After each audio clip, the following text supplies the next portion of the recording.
Breaking news tonight. Why, exactly why, does a gorgeous and wealthy Utah mom make a big purchase right after her special ops hubby seemingly disappears into thin air? Good evening. I'm Nancy Grace. This is Crime Stories. Thank you for being with us. Trouble is unfolding in the quiet suburbs of Salt Lake City. U.S. National Guard soldier Matthew Johnson hasn't shown up for work, and his kids haven't heard from him for days. Where is Matthew Johnson? The day Matthew Johnson is set to return to work, Jennifer Gledhill reports her husband missing. He should have been home from base hours ago, and his phone is going straight to voicemail. As it turns out, Johnson never showed up to work that morning either. Jennifer says she last saw her husband pulling out of the driveway. Neighbors confirm they saw the husband's truck in the driveway. There's a lot of conflicting evidence in this case, but bottom line, where is this husband, a father, a special ops officer? Joining me an all-star panel to make sense of what we know right now as we go to air. He is still missing.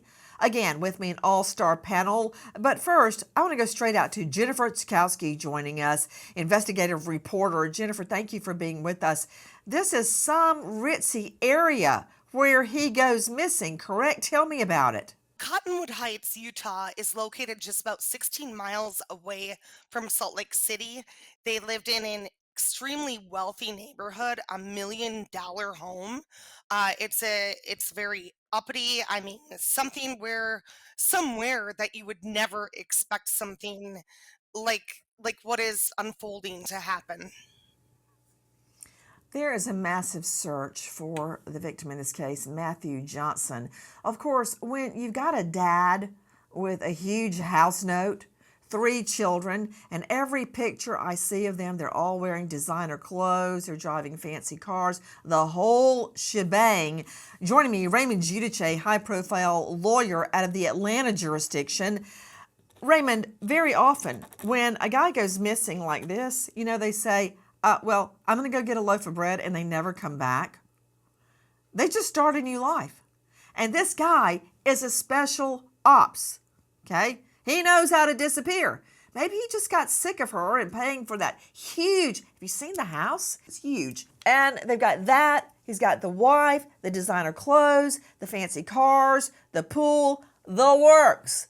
And, sometimes people just take a powder and leave. Nancy, back in the 70s, there was a book called Run, Rabbit, Run, and that was exactly the premise. Too much pressure, too many car notes, too much house notes, taxes, insurance, go to work every day, chop wood on the weekend, take the kids to soccer, and this guy just says, that's enough. Hey, I'll be back. As you said, I'm going to go down to the quickie market and get a loaf of bread, and he just keeps running. That's not unusual. It's not unusual. And, post-COVID, I think we all look back on the pressures that we're all under to obtain, the brass ring of life when maybe living simply might be better. Sergeant Gary Young is joining us, special guest today out of Cottonwood Heights, Utah. He is a sergeant there in the Cottonwood Heights Police Department. Sergeant Young, I've got so many questions for you. But when we're saying deadbeat dad, I'd be running a 150-person arraignment calendar, all felonies, of course. And there would be a huge throng of people in the hall. Who are they? They would be the second wave of defendants coming in for deadbeat dad. There'd be just as many of them as there were of criminal defendants. Criminals, murders, rapists, child molesters, arsonists, the works, drug lords. I'm like, who are those guys? Are they on the calendar? If so, they need to be in the courtroom. I'm going to bond forfeit them. And they're like, no. They're all the deadbeat dads. So when you get a dad that goes missing, my first thought would be deadbeat. Agree or disagree, Sergeant? Yeah, I would think that that'd be the easiest explanation if someone just disappeared off the radar. Are they trying to escape something? Are they having a stressful life? Are they going to go commit suicide? Who knows what would lead someone to go off the radar? And originally we, Hold on. Sergeant Gary sorry, Young, wait a minute. sorry. Suicide? Wait a minute. I find it much more often that the deadbeat dad leaves for his younger girlfriend. Okay? He's not going to commit suicide. He's dumping the family and the wife and the house and the payment and the cars and the college funds and the braces and the whole shebang for Miss Thing. That is what I would immediately think. I would immediately think, oh, he's killed himself. Men leave home every day, thousands of them a day. And typically, yeah, I know women leave too, but typically the woman is left behind to raise the children, pay the bills, and somehow cobble it all back together again. So in this case, when you first hear, well, yeah, he's gone, did you immediately think suicide, left the country? What was your immediate thought? Did you ever even consider he just got tired of paying all the bills? My original thought was that he's taking a break. I'm not sure how much stress he's going under. I thought he was just kind of going off the radar, and we'd find him coming back in a few days, a week at the most, that he Can would you be put coming up back. Sergeant Gary Young? Okay, Sergeant, you do know I'm a crime victim and a former felony prosecutor and a Fed before that. I'm on your side, okay? But here comes the rest of that sentence. Taking a break. How? What? Huh? Taking a break from your family? What does take a break mean, Sergeant Gary Young? I think, well, in your context, I was saying escaping his situation. That's what I referred to as taking a break. I assumed that we would find him, returning back home again. You'd indicated that he's escaping or felony abandonment. There were no indications that he was that type of person. He would just abandon his family. Now he's missing. He was reported as missing, and we put out a press release asking for the public's help to identify him, look for his truck. If anyone has contact with him, to please have him return so we could, close out the missing persons and reunite him with his family. To tell you the truth, I didn't think about felony abandonment when we took this call. I'm glad to hear what you just said. Sergeant Gary Young is a special guest with us today. He is a sergeant in the Cottonwood Heights PD. So you're telling me he had no history of taking breaks, as you euphemistically put it. No history of that. No history of not supporting his children, ever. Nothing like that in this guy's history, Matthew Johnson, correct? Correct. Okay, that puts things in an entirely different light. Listen to this.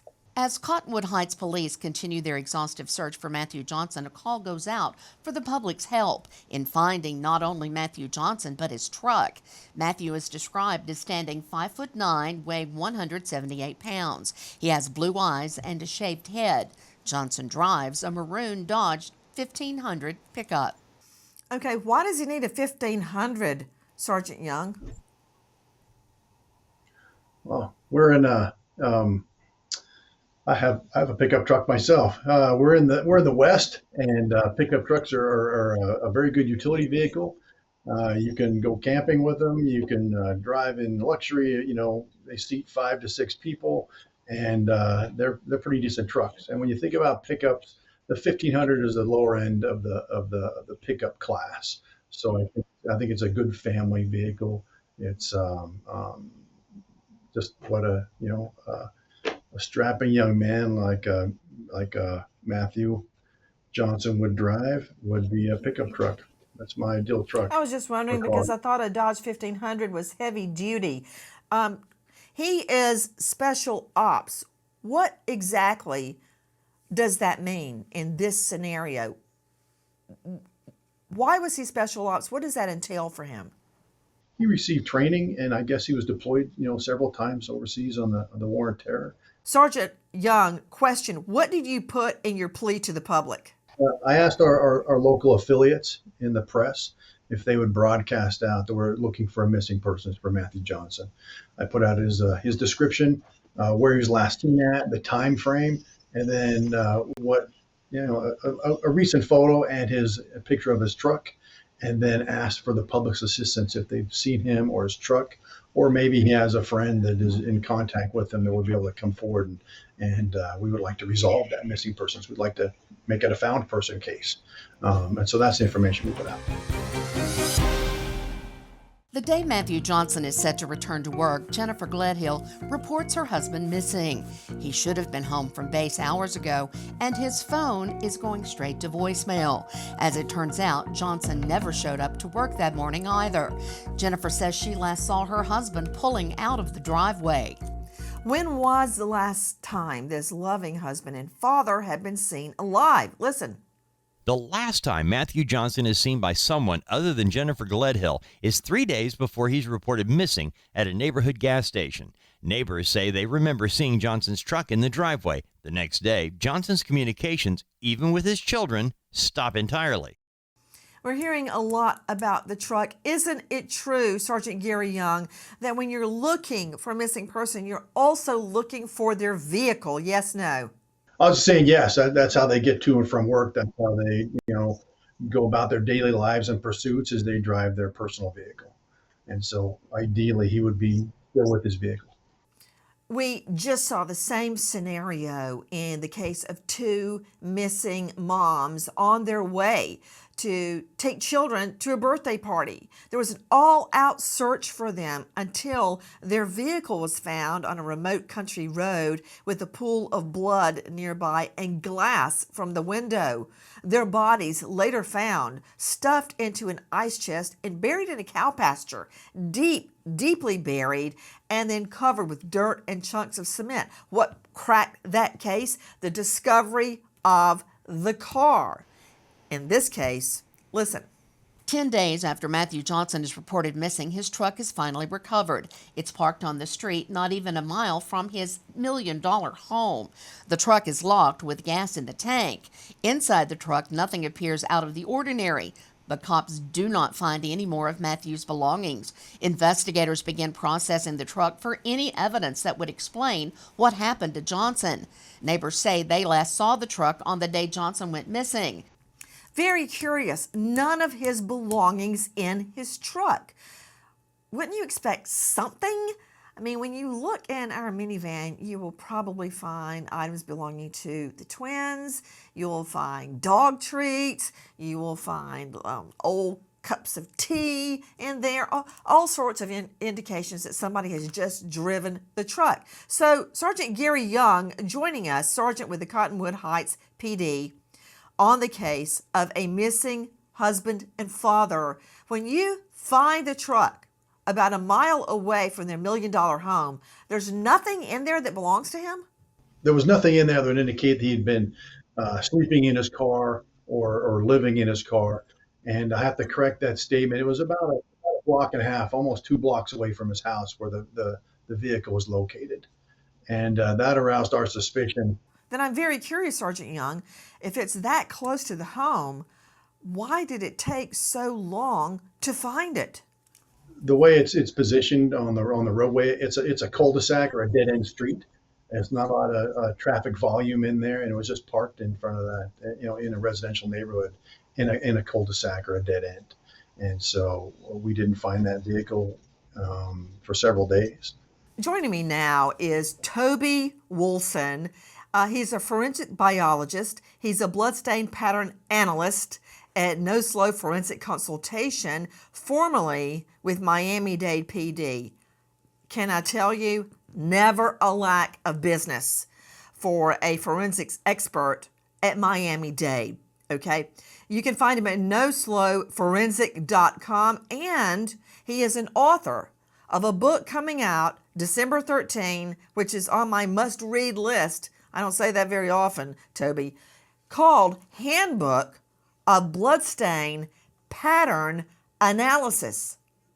Now, that's going to be some good reading, Toby. handbook of bloodstain pattern analysis. But what I want to talk to you about right now, in light of your experience with the department's Forensic Services Bureau at Miami-Dade, if there had been foul play, Toby, what would you have expected to find in that Dodge 1500? Well, it depends where the foul play occurred. If it occurs in the truck, then we would process the truck looking for any evidence of biological materials, most likely blood, because it's not normal to find a lot of blood or that in a vehicle. If you think the truck was used for transport, then the bed of the truck becomes the area of high interest because it's easier to put a body in the bed of a pickup truck than it is in the cab.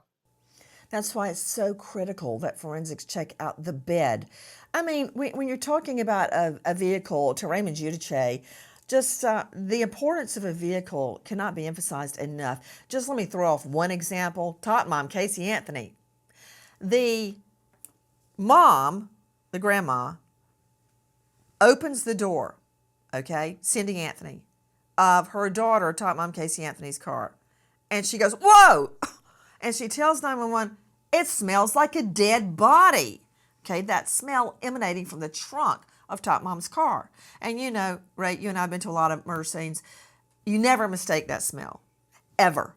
So also in the trunk from which the dead body smell is emanating is found a hair of baby Kelly, 2-year-old Kelly. Now, it's identified through mitochondrial DNA, which you and I know means DNA of the mother specifically. That means that hair could only belong to 3 people: the grandmother, Cindy Anthony, the mother, Tot Mom Casey Anthony, or the baby, Kelly. It was not the grandmother because her hair had been dyed blonde. It was not the mother, Tot Mom, because her hair had also been treated. This was a pristine hair, no treatment whatsoever, a natural hair, a child's hair. It was Kelly's hair in the trunk that smelled like a dead body. Okay, that is why a vehicle is so important. Agree, disagree? Totally agree. And also the positioning of the vehicle. In the case at Barr, that pickup truck is close to the scene of the crime. That means somebody could have driven it there, hidden it, quote unquote, and walked back to the scene of the crime. Put him up. Put him up. Why not just drive it off and burn it like any self-respecting criminal would do? I don't disagree with that, but I also say that in $1 million plus neighborhood, I'll bet there's a whole lot of Ring security cameras facing out from all the homes in the cul-de-sac that show that pick-em-up truck getting parked and somebody got out of the driver's seat. Okay, now you just said something very telling, Giudice. You said, leave the truck and walk back. So right there, you're saying walk back. It's got to be within walking distance. It's 2.5, Why would you 3 leave blocks. the truck right there? So you Okay, can get back. another issue. Hey, I'm sure you remember this, like everybody on the panel, all you legals listening right now. Tara Grinstead, oh my stars, beautiful high school teacher, just got her master's, beloved by all of her students, just disappears. Okay, how did that happen? In the tiny town in South Georgia. I remember going through her house with her mother, and it looked like a little jewelry box. It was perfectly appointed, beautifully decorated, all by hand, not some fancy interior designer. But I noticed that her bed in her bedroom was askew. Have you ever met one of those people? What do you call them, Dr. Chloe Carmichael? That everything has to be exactly in the right place. What is that? Anal compulsive? What is that? Obsessive What? compulsive. It's an obsessive Yes, compulsive that. person. And they are often considered anal retentive as well. You just combine the terms, that's all. I did that. Okay. Hey, you're the shrink. I'm just a trial lawyer. That's why I have you to correct me. So obsessive here compulsive, for. yes. So in a case like that, when you see something totally out of the ordinary, here is this obsessive compulsive perfectly neat. Everything had to be in place. And her bed was like pushed over. It was crooked in the room. And I looked at her mother and I said, why is her bed crooked? And she said, I don't know. I've never seen it like that before. Then I found out this. Sergeant Gary Young, I found out that Tara Grinstead also, her compulsion, she's a neatnik. She's not crazy. Extended to her car. Have you ever met those people? Their car still smells new after like 3 years. It's still perfect. She was like that with her car. Her car, I believe it was white. There was mud all up both sides of her car. I'm like, whoa, okay, that's not right. That's not right. The seat, the driver's seat, was way back. There's no way she could have even reached the gas pedal with the seat back that far. In this guy's car, Matthew Johnson, Special Ops Hubby, where was his seat? When the vehicle was located and towed to our evidence processing, it was left in the same position it was found in. They haven't adjusted it. A Dodge 1500 pickup truck hidden in plain sight. A Special Ops dad goes missing. Then we find out Mommy makes a huge purchase. Where is the missing dad? Who are these people? Listen. Matthew Johnson, 51, and Jennifer Gledhill, 41, welcomed 3 children, now 11, 7, and 5, during more than a decade of marriage. The family settles in Cottonwood Heights, a suburb of Salt Lake City, living in a home worth nearly $1 million. Matthew Johnson is still active military, serving as a National Guardsman in the Special Ops Unit. Johnson takes a brief leave of absence while the children return to school. Please join us on our mission to find missing people, especially children, to solve unsolved homicides. If you're on the go, catch us on your favorite podcast app where you can get all of our content where we, in our own way, seek justice. Cottonwood Heights PD searched for Matthew Johnson, aware of the fact that the couple is in the midst of a contentious divorce. Jennifer Gledhill initiated the split in July, with proceedings set to be finalized by the end of October. Gledhill says she is afraid of Johnson, claiming Johnson has been violent with her in the past. Really? So she claims he's been violent toward her in the past. But that is not what a judge said. Listen. 7 weeks after Jennifer Gledhill files for divorce, Gledhill files for a protective order against Matthew Johnson. A temporary order is granted, but Gledhill must prove abuse at the hands of her husband for anything more permanent. After reviewing text messages and footage Gledhill taped of several altercations, a judge dismisses the order. The judge says the evidence shows Gledhill is equally confrontational and belittling and demeaning to her husband.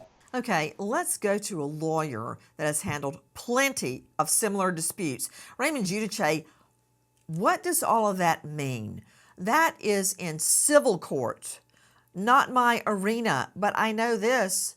She goes for a TRO, temporary restraining order, and the judge won't do it. He will not extend that. He says the evidence shows that she is confrontational, not him. Nancy, the standard procedure is that when someone who feels they were abused goes to the courthouse in a civil court clerk's office, they apply for a temporary protective order, temporary restraining order, same thing. That is automatically granted right then and there with an emergency hearing set in front of a judge as quickly as possible, generally within a few days.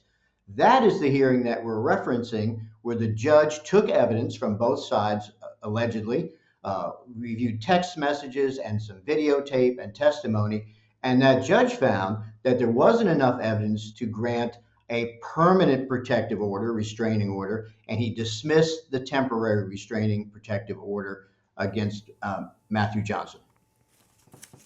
Giudice, have you ever been in court and the lawyer for the other side introduces something and you're sitting there going, oh my stars, that helps me. And it totally backfires, and that is why you better practice every in-court demonstration, have every prop, have every poster or every piece of evidence. I mean, do I have to say, it doesn't fit? Oh, dear Lord in heaven, talking about the Simpson glove. Okay. He put it over 2 fingers and went, okay, it won't fit. And what were they going to do? Chris Darden wrestle him in court and make it go down over his hand? That said, never, ever play anything or bring in evidence that you haven't tested yourself. Because when this wife, Jennifer Gledhill, brings in the video to show the judge why she should get the house and the money and the children in this TRO, like kick him out of the house, he goes, lady, that doesn't really help you. Listen to this. Video and text messages are gathered as proof in Gledhill's fight for a permanent order. One video shows Johnson cleaning up glass from a broken family photo, his demeanor calm. Court Commissioner Russell Minus denied the permanent order, determining there was no abuse. He describes the couple's relationship as highly dysfunctional, adding both parties were equally confrontational and that Gledhill did not exhibit any fear of Johnson. The commissioner said the request for a restraining order appears to be a litigation tactic in the pending divorce. Matthew Johnson has been missing 5 days when Cottonwood Heights PD gets a call from a friend of Jennifer Gledhill's. The friend claims Gledhill called before reporting Matthew missing, giving a very different version of events. A very different version of events? What? She changes her story? Oh, yeah, she changes her story. And based on that very different version of events, the dominoes start falling. Yakking, talking, gossiping. Why did she call her friend and give a different version of events? What happens next? Listen. Cottonwood Heights PD execute a search warrant at the couple's home. Cops confirmed the suspicion that Gledhill replaced the mattress in their master bedroom, the new one arriving 3 days after her husband's disappearance. Uh-oh. Your husband goes missing and you order a new mattress. Dr. Chloe Carmichael, I find that very unusual. At a time when you need to be scouring the whole county trying to find your husband, poring over credit cards and ATM transactions to try to find him, she goes, wow, I've got a lumpy mattress. That doesn't make sense, Dr. Chloe.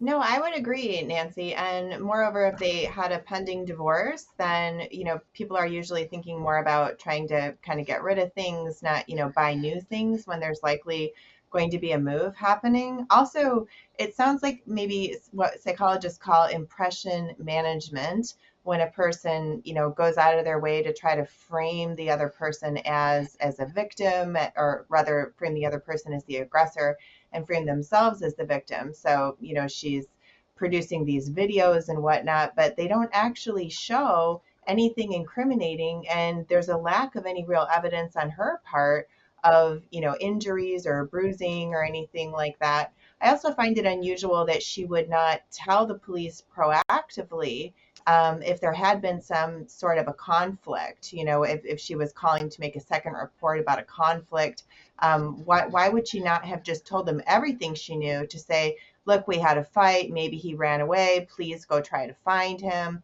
So the fact that she's withholding information and then changing her story and then possibly making, private statements to somebody else, she's not appearing like a consistent witness here. Sergeant Gary Young joining us, Cottonwood Heights PD. Sergeant Young, I remember the horrible moment, and it only lasted about 5 minutes max.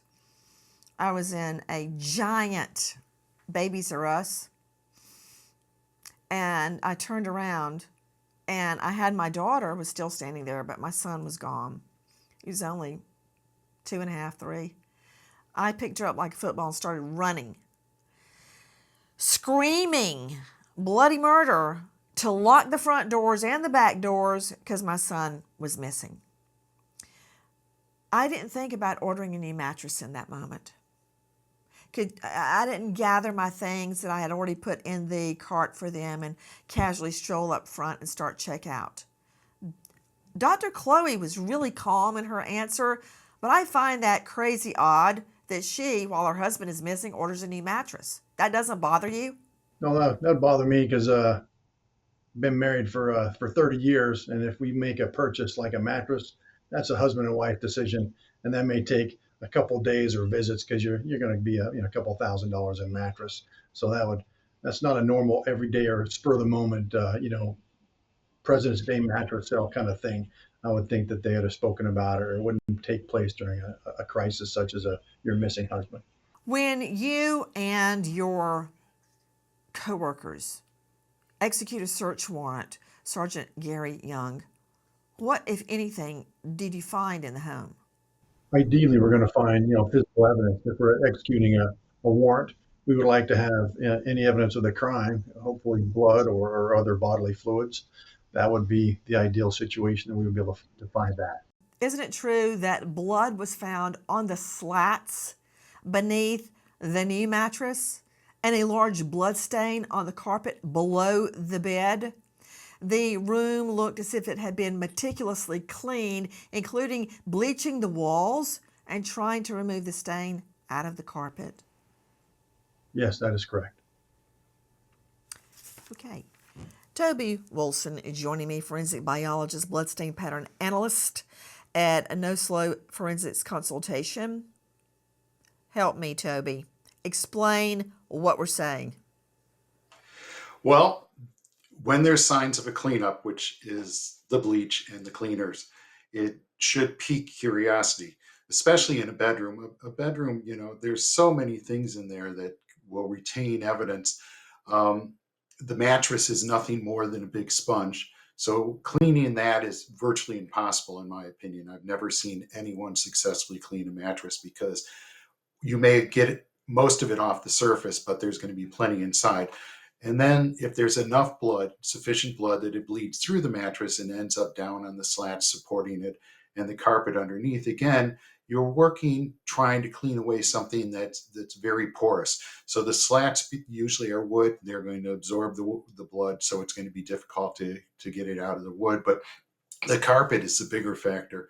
I've found in many of the cases where I've gone looking for a cleanup, carpeting is where we find it, because they may clean the surface so that you can't see the blood, but there's this pad under the carpet that acts like a sponge also, and you can just peel the carpet back and find blood frequently weeks, if there's a large volume, weeks after the event that's still wet.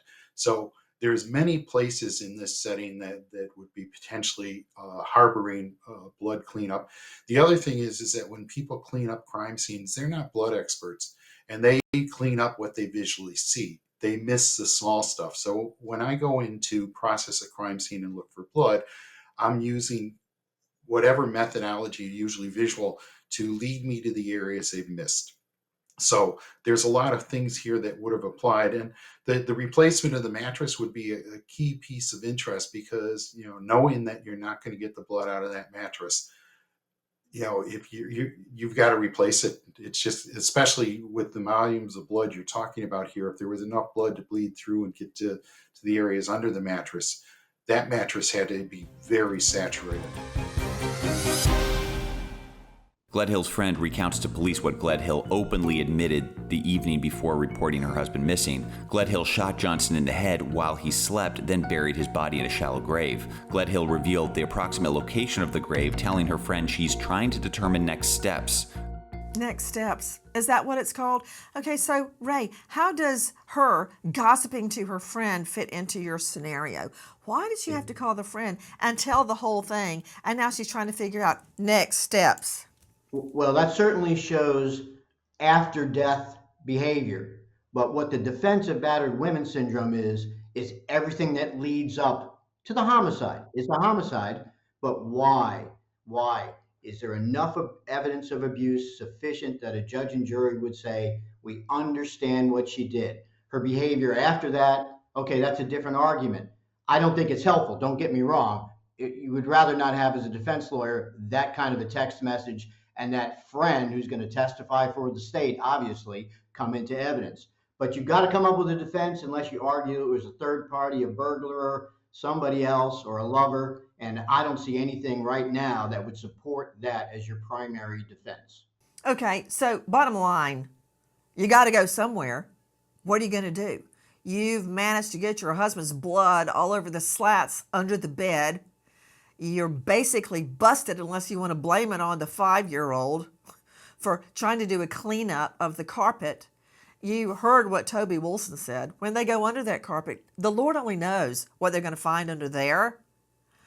But this is not the first time we would see a wife meticulously planning a murder. Does the name Corey Richins ring a bell? Also known as Moscow Mule Mom? Listen.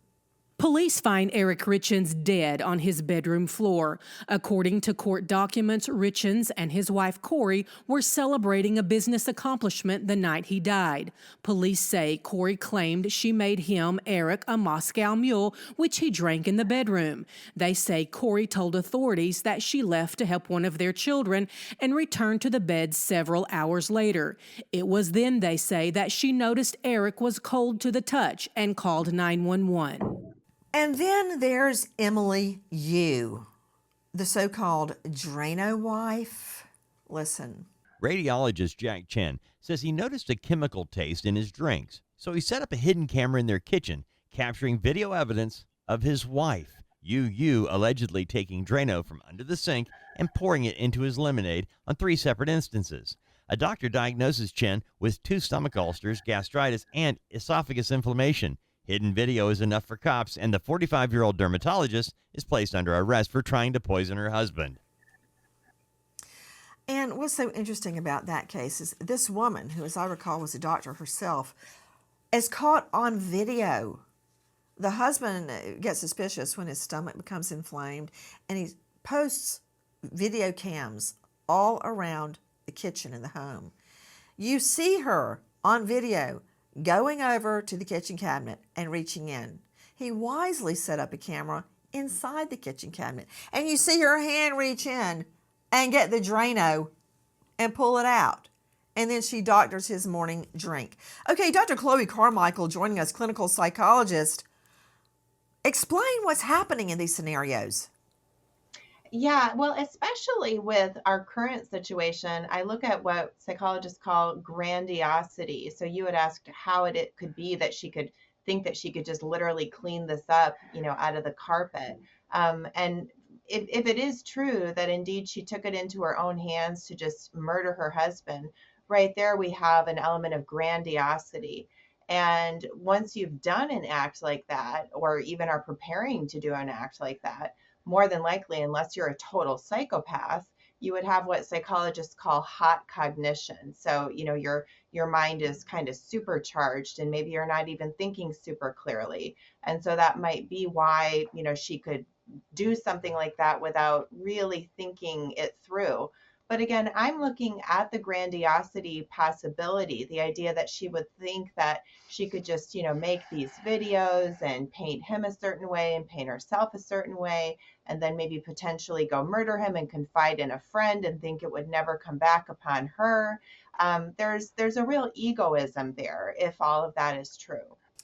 Jennifer Tchaikovsky joining me, investigative reporter. Jennifer, I'm always amazed that killers will speak to their compadres, their cohorts, not even co-defendants, and expect them to keep quiet. That's always been so bizarre to me, that you murder someone, in this case, murdering him in his sleep. So that's not self-defense. Telling friends about it, expecting them to be in on your secret.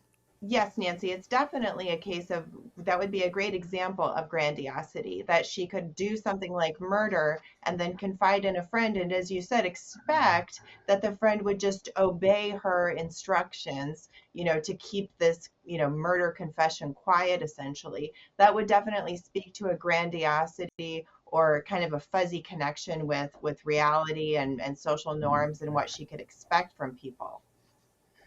What about it, Jennifer Tchaikovsky? Now, just to me, just looking at all of this, it sounds like your classic dumb killer. I mean, it seems that she just didn't think at all. I mean, who buys a new mattress after? Who goes to their friend and says, I did this, or confidential informant, as they're calling this person? Who does that? Nobody with a sane, normal mind is ever going to think they're going to get away with the way that Miss Jennifer has tried to do thus far.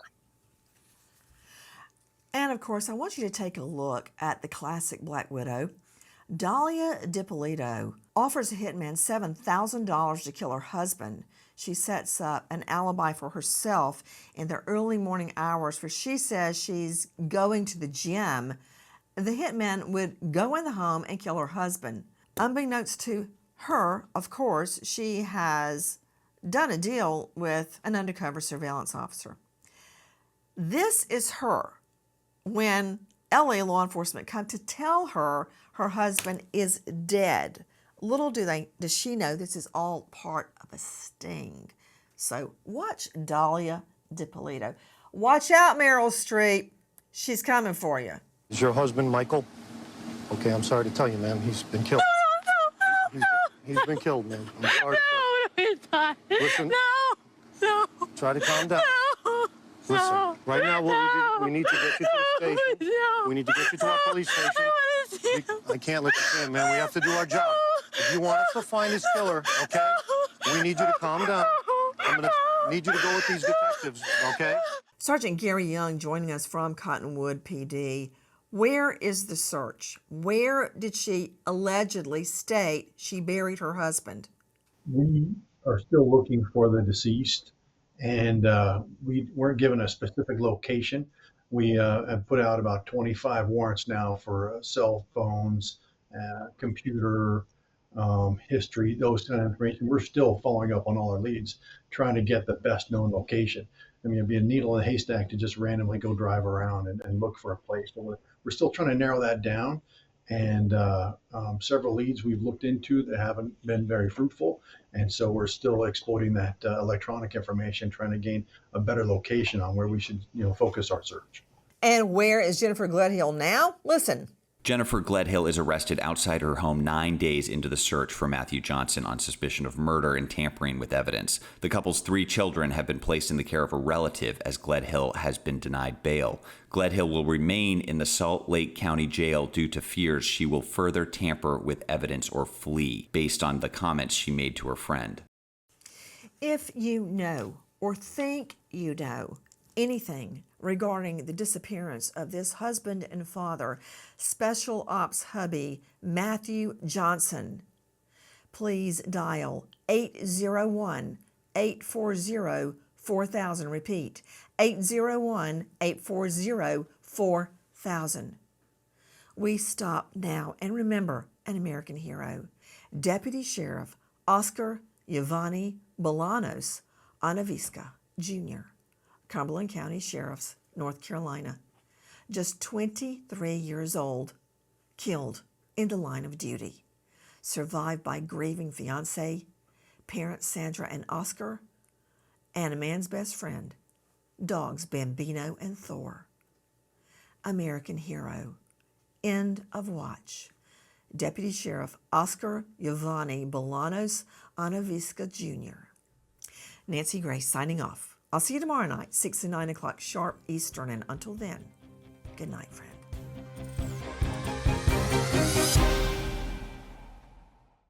Please join us on our mission to find missing people, especially children, to solve unsolved homicides. If you're on the go, catch us on your favorite podcast app where you can get all of our content where we, in our own way, seek justice.